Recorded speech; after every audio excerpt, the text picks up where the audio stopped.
masuk? Ya, siap. Silakan. Baik, sebelumnya izin mereview materi dari kelompok 3 mengenai proses administrasi dakwah. Kelompok 3 ini menjelaskan proses administrasi dakwah. Pertama, dijelaskan bahwa pengertian dakwah secara sempit dan luas. Secara sempit diartikan kegiatan penyesuaian pencatatan dan informasi dengan cara sistematis, dan secara luasnya diartikan sebuah kegiatan yang berkaitan dengan kerjasama yang dilakukan antar kelompok. Lalu dijelaskan tentang distribusi sumber daya, yang mana teknisnya ada dari dilihat distribusinya dari materi dakwah, subjek dakwah, objek dakwah, metode dakwah, media dakwah, dan tujuan dakwah. Selanjutnya ada karakteristik administrasi dakwah, yang mana pertama ada fleksibel. Di sini dilihat dari tingginya dalam level dalam penyelesaian tujuan, fleksibel dalam penyelesaian tujuan administrasi dakwah. Lalu selanjutnya ada perubahan yang relevan. Selanjutnya ada juga terdiri dari 4 tahapan, yang mana tahapan-tahapan ini saling berkaitan dan terikat. Dan yang terakhir di kriteria administrasi dakwah itu ada evaluasi. Selanjutnya kelompok 3 juga menjelaskan tentang tahapan dan proses administrasi. Pertama ada perencanaan atau persiapan, yang mana di perencanaan dan persiapan ini membahas tentang membuat strategi, menjawab 5W1H, lalu penetapan tujuan, merumuskan keadaan, mengidentifikasi, dan mengetahui medan-medannya. Selanjutnya ada tahapan organisasi. Di tahapan organisasi itu untuk mengetahui job desk atau bagian-bagiannya, deskripsi aktivitas, lalu klasifikasi, lalu juga ada rumusan yang realistis, memberikan rumusan yang realistis untuk pekerjaan, lalu menunjuk SDM yang memang ahli dalam bidang-bidangnya dan menggunakan otoritasnya. Lalu ada juga yang ketiganya kontrol atau pengevaluasian, yang mana dalam kontrol ini ada standar atau sasaran target, penentuan pelaksanaan, dan pengukuran pelaksanaan, lalu penganalisaan, dan pengambilan tindakan. Dijelaskan juga tentang contoh proses administrasi dakwahnya, dan yang terakhir dijelaskan tentang pentingnya proses administrasi dakwah, yang mana administrasi dakwah ini penting karena merupakan dasar keberhasilan organisasi atau lembaga yang manapun, di mana agar menghindari keimprovisasian dan membuat keputusan yang lebih akurat. Mungkin demikian review materi dari saya dari kelompok 3. Terima kasih kepada Siti Alija yang telah mereview materi kelompok 3, dan silakan kepada teman-teman yang lainnya yang ingin mereview juga materi kelompok 3 atau menambahkan review materi dari Siti Aliza. Saya boleh mencoba. Silakan. Tadi sudah disebutkan bahwa oleh Siti Alija, review yang pertama itu dari pengertian administrasi dakwah yang secara sempit dan secara luas. Lalu dijelaskan juga tentang distribusi sumber daya teknis dakwah. Disebutkan ada 6 distribusi sumber daya teknis dakwah. Yang pertama itu materi dakwah. Materi dakwah di sini itu tentang sumber berdasarkan hukum Islam, yaitu Al-Quran dan Sunnah, Qiyas, dan juga Ijtima ulama. Lalu yang kedua itu subjek dakwah atau da'inya dalam melakukan kebaikan. Lalu yang ketiga objek dakwah, yaitu mad'u, sesuatu yang akan dituju, seperti apa yang akan kita tuju, yang dalam dimaksud itu tentunya seperti tadi yang disebutkan mustami dan atau audiens. Lalu yang kelima tentang media dakwah. Media ini contohnya seperti ini yang sedang kita lakukan, yaitu virtual online. Lalu yang terakhir itu tujuan dakwah. Tujuan dakwah di sini sesuatu yang ingin dicapai itu. Terus tujuan dakwah itu ada jangka pendek dan jangka panjang. Jangka pendek itu bagaimana cara kita mengajak dengan mengajak dan perintah Allah. Lalu tujuan jangka panjang itu bagaimana manusia bisa kembali kepada jalan akhirat Allah. Lalu selanjutnya menjelaskan tentang karakteristik administrasi dakwah, ada fleksibel, ada menyebabkan beberapa perubahan yang relevan, terus terdiri dari 4 tahap yang berkaitan satu sama lain, lalu evaluasi. Lalu selanjutnya menjelaskan tentang tahapan proses administrasi dakwah. Ada tahap perencanaan yang meliputi proses menetapkan tujuan suatu organisasi. Menurut Hadi Handoko, cara menetapkan yang pertama menetapkan tujuan, merumuskan keadaan saat ini dan mengidentifikasi segala hambatan, lalu untuk mengembalikan rancangan untuk mengembangkan rencana supaya mencapai tujuan. Lalu yang kedua itu tahapan organisasi. Tahapan organisasi ini sama seperti halnya tahap pelaksanaan. Lalu yang ketiga tahap kontrol, yaitu tahap pengevaluasian. Lalu selanjutnya ada yang disebutkan dari contoh proses administrasi dakwah. Lalu yang terakhir itu pentingnya proses administrasi dakwah karena merupakan dasar keberhasilan tadi organisasi atau lembaga manapun. Sekian dari saya kembalikan kepada moderator.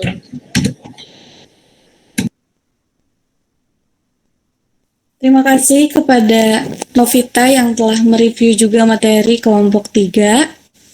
Dan silahkan kepada teman-teman yang lainnya jika masih ada yang ingin mereview kelompok 3. Silahkan. Silahkan, Siti Hazrin. Ya, baik. Assalamualaikum warahmatullahi wabarakatuh. Saya akan mereview tentang proses administrasi dakwah oleh kelompok 2. Administrasi dakwah itu kan dibagi oleh kelompok 2 itu ada yang sempit sama yang luas. Kalau yang sempit itu adalah administrasi suatu kegiatan dalam penyelesaian. Kedua, kalau yang luas itu adalah administrasi adalah kegiatan yang berkaitan dengan kerjasama yang dilakukan oleh suatu kelompok. Nah, selanjutnya kelompok 2 itu membahas tentang distribusi sumber daya teknis dakwah. Di sini ada 6. Yang pertama itu adalah materi.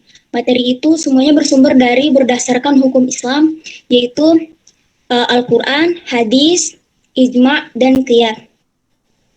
Kemudian itu subjek. Subjek itu dai atau pelaku dari dakwah itu sendiri. Kemudian yang ketiga adalah objek. Objek itu disebut juga dengan mad'u, yaitu yang menjadi target atau audiensnya. Kemudian yang keempat adalah metode. Metode itu adalah cara atau strategi dalam melakukan dakwah. Nah, dalam hal ini dikatakan dalam surat An-Nahl ayat 125 itu ada 3. Yang pertama itu bil hikmah, yang kedua mau'izul hasanah, dan yang ketiga adalah mujadalah. Dan yang keempat adalah media. Seperti yang dikatakan oleh Muhammad tadi, dia bilang contohnya kayak gini, itu media virtual gitu. Terus yang keenam adalah tujuan. Nah, tujuan itu adalah sesuatu yang ingin dicapai. Kemudian tujuan itu dibagi lagi menjadi 2. Yang pertama itu jangka pendek, yang kedua jangka panjang. Nah, untuk yang jangka pendek itu sendiri adalah cara mengajak mad'u agar mad'u itu menjalankan perintah Allah setiap harinya, kayak sholat, gitulah. Kemudian yang jangka panjangnya itu adalah cara gimana agar umat manusia ini tuh kembali ke sisi Allah itu dengan sebaik-baiknya. Kemudian dijelaskan juga tahap proses administrasi. Di sini ada 3, yang pertama perencanaan, yang kedua pengorganisasian, yang keempat adalah tahap kontrol, yang ketiga adalah tahap kontrol. Nah, untuk yang pertama di tahap perencanaan itu ada 4 lagi. Yang pertama itu penetapan tujuan. Jadi untuk agar kegiatan itu sukses, jadi kita harus tahu dulu tujuannya itu apa gitu. Terus yang kedua adalah rumusannya, yang ketiga adalah identifikasi medan, atau kita kan juga harus tahu dulu ini medan itu kayak gimana gitu, sehingga kita tahu gimana cara mengatasinya. Nah, yang keempat adalah mengembangkan rencana. Kemudian lanjut ke tahap pengorganisasian. Di sini ada 4 juga, yaitu mengetahui tujuannya, kemudian deskripsi pekerjaan, terus aktivitas, dan yang keempat adalah rumusan yang realistis. Dan yang ketiga adalah tahap kontrol. Di tahap kontrol ini ada 5. Yang pertama tahap standar. Ini sebagai sasarannya. Dan yang kedua adalah penentuan pelaksanaan. Yang ketiga adalah pengukuran pelaksanaan. Ini ditakutkan nanti terjadi proses yang secara berulang-ulang gitu. Kemudian yang keempat adalah pembandingan atau penganalisian. Dan yang terakhir adalah pengambilan tindak apabila dalam pelaksanaan itu perlu ada perbaikan. Sekian dari saya. Terima kasih. Baik, terima kasih kepada Siti Hazrin yang sudah memberikan materi, mereview materi. Mungkin cukup ya untuk mereview materi. Selanjutnya yaitu sesi memberikan kritik dan saran kepada presentasi kelompok 3. Kepada teman-teman yang ingin mengkritik dan memberikan masuk bukan ditawarkan ya, tunjuk. Bukan ditawarkan, silakan. Ya. Oke, mungkin di sini saya akan menunjuk teman saya untuk memberikan kritik dan sarannya terhadap presentasi kelompok 3. Silahkan kepada Nida Apriliani. Apakah ada? Ada. Suaranya ada garing.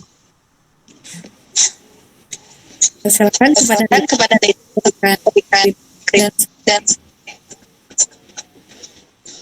Oke, mungkin dari Nida buat kritik kelompok 3 ya. Tadi dari video yang YouTube-nya tuh sedikit agak patah-patah gitu suaranya, dimana mengakibatkan materi yang tersampaikan tuh tidak jelas gitu. Dan juga untuk dari keseluruhan mungkin dari penyampaian kelompok 3 udah bagus ya. Terus nggak terlalu tekstual juga. Udah bisa lah mereka udah mampu gitu gimana presentasi yang baik. Mungkin kalau dari Nida segitu Rin kalau buat penyampaian kritiknya. Ya, terima kasih kepada Nida yang telah memberikan kritik.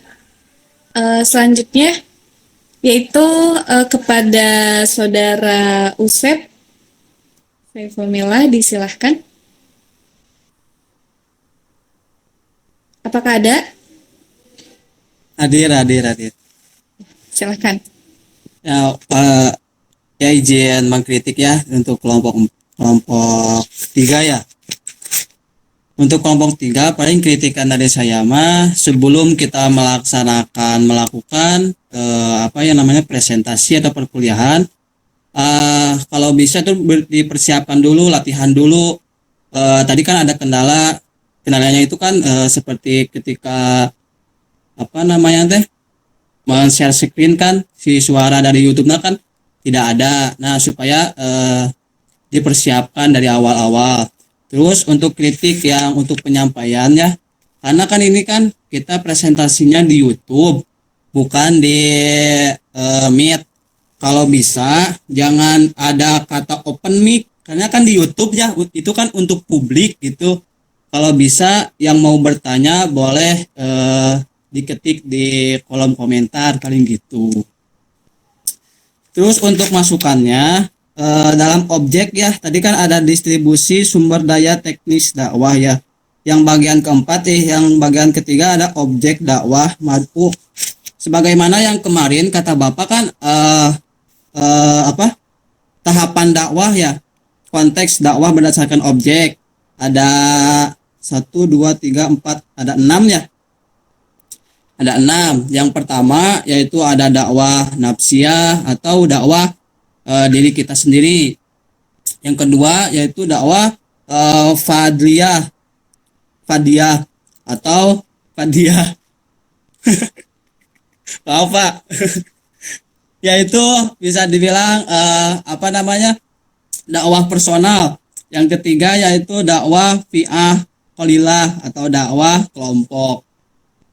Yang selanjutnya itu ada dakwah hizbiyah atau bisa disebut dakwah jamaah kelompok.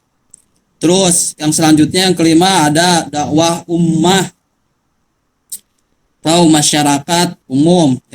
Yang selanjutnya yang terakhir yaitu ada dakwah su'ubiyah dan qabailiyah, yaitu antar suku dan bangsa. Mungkin kritik dan masukan dari Usep mungkin sakinten nanti ada pihatur dikembalikan kepada moderator.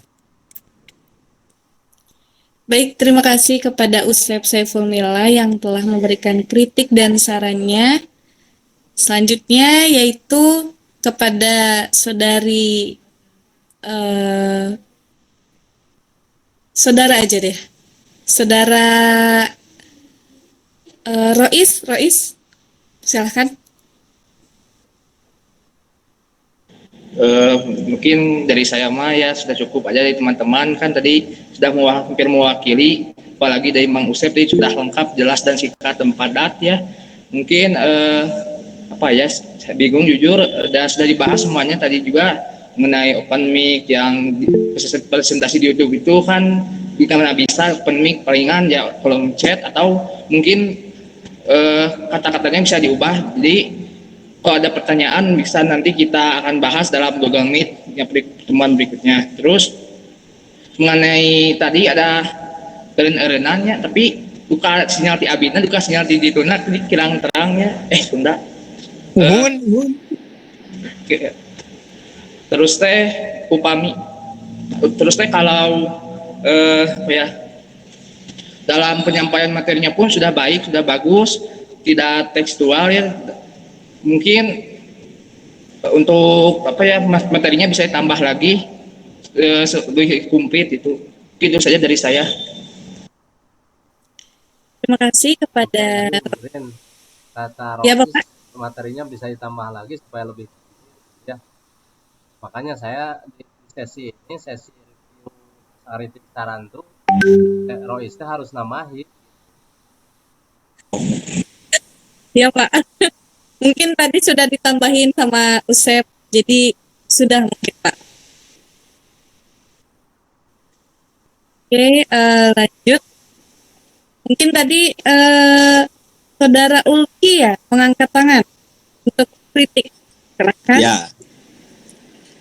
Jadi sebelumnya saya yang pertama saya ingin mengkritik mengenai teknisi ya upload YouTube. Nah, mungkin karena tadi banyak juga yang berbicara mengenai kendala suara ya, karena mungkin kalau kita record di Google Meet ya, itu kan perekamannya di Google Meet ya.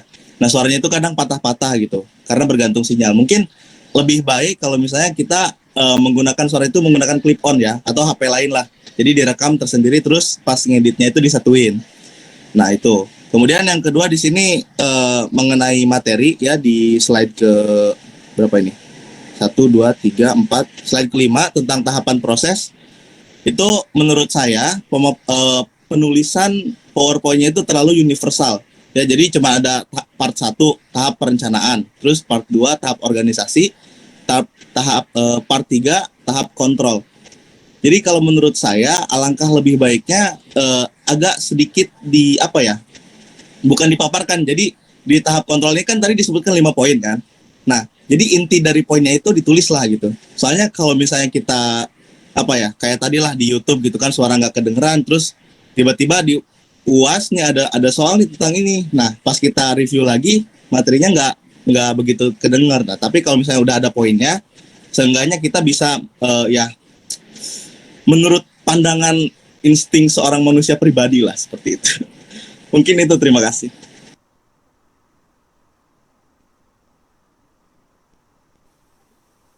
Ya, terima kasih kepada saudara Koki yang telah memberikan kritik dan sarannya.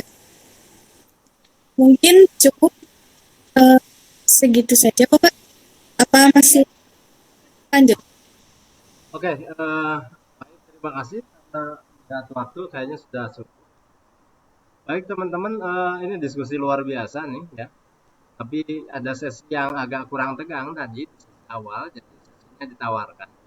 Sepertinya sesinya ditunjuk ya. Kalau sesi ditawarkan maka nanti akan ada yang respon yang siap, yang sangat-sangat siap. Tapi kalau sesinya ditunjuk, maka saya yakin semuanya akan menyatakan diri untuk menyiapkan diri untuk ditunjukkan itu. Ataupun siap gak siap dan harus siap. Dan kenapa mohon maaf sekali lagi saya menggunakan pola-pola seperti ini karena terus terang saja berdasarkan pengetahuan saya selama perkuliahan di daring seperti ini banyak yang kuliah on cam ya kameranya tidak muncul ya, dia jalan-jalan atau merokok atau dan sebagainya, sehingga akhirnya saya wajibkan untuk review dan on cam. Kenapa? Karena gitu. Kalau ternyata ada teman-teman yang mengalami kesulitan di jaring dan sebagainya, ya saya maklumi. Tapi jangan berbohong juga, kan gitu ya. Nah ini pola-pola seperti ini saya praktekkan di MHU. Anak MHU kaget ya. Anak MD semester yang lainnya gua kaget. Di kelas yang lain pun juga kaget ya. Karena memang polanya pola itu. Biasanya kalau diskusi seperti ini kan ya sudah sangat milik penyaji gitu ya. Setelah itu ya terserah gitu ya. Tapi kalau ini enggak, ininya miliknya adalah sajanya milik penyaji, yang ngatur moderator, yang itu terserah moderator. Itu teknis diskusi sebenarnya ya, dalam rangka meminimalisir teman-teman yang terlalu santai di belakang layar sana gitu. Karena kan yang saya tahu Bapak Ibu dosen tuh kalau ngajar tuh benar-benar serius gitu ya. Nongkrong gini ya gitu, kecuali yang memang kebetulan sangat-sangat gak bisa sekali. Oke, baik, bagi teman-teman masukan-masukannya luar biasa, moderator, pemateri dan teman-teman yang memberikan masukan saya ucapkan terima kasih, luar biasa. Dan kedepannya mungkin upload video teknis itu teman-teman harus sudah mulai belajar ya. Bikin sendiri pun juga bisa ya, share sendiri, upload sendiri. Syukur-syukur kalau memang ada teman-teman minta bantuan kepada orang yang memiliki kemampuan yang luar biasa. Baik, terkait dengan materi tadi, seperti kemarin saya sampaikan bahwa pada hakikatnya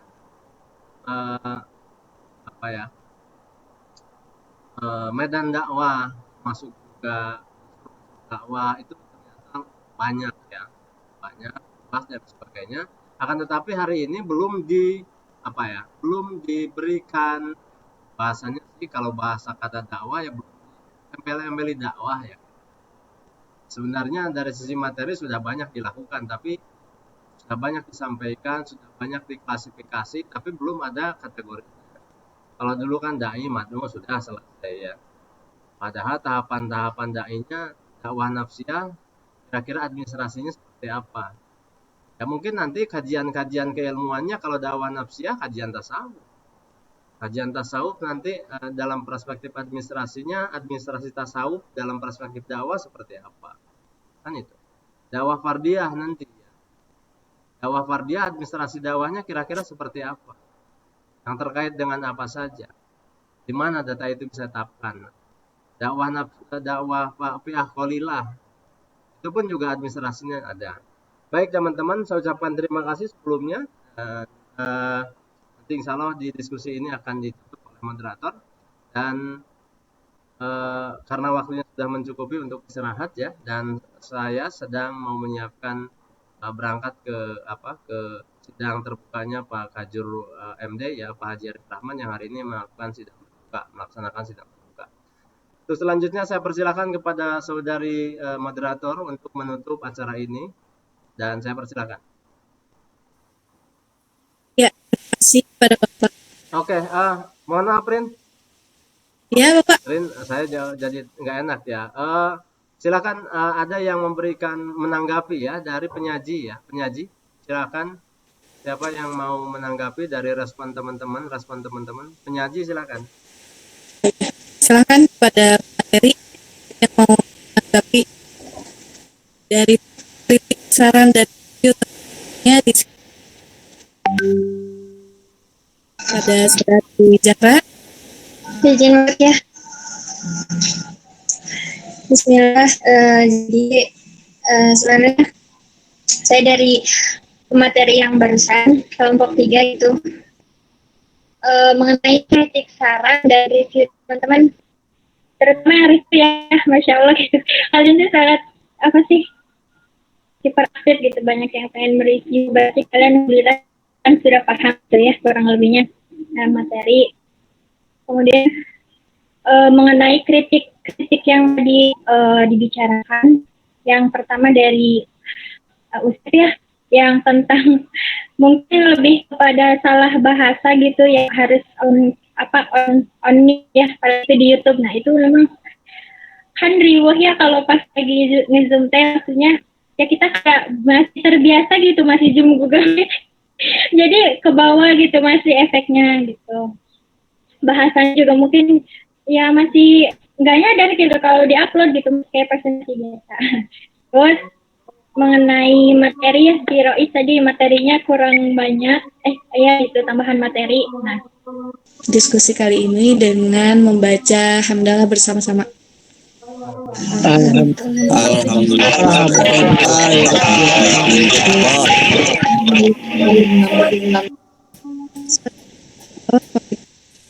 Kurang lebih maaf. Wassalamualaikum warahmatullahi wabarakatuh. Waalaikumsalam warahmatullahi wabarakatuh.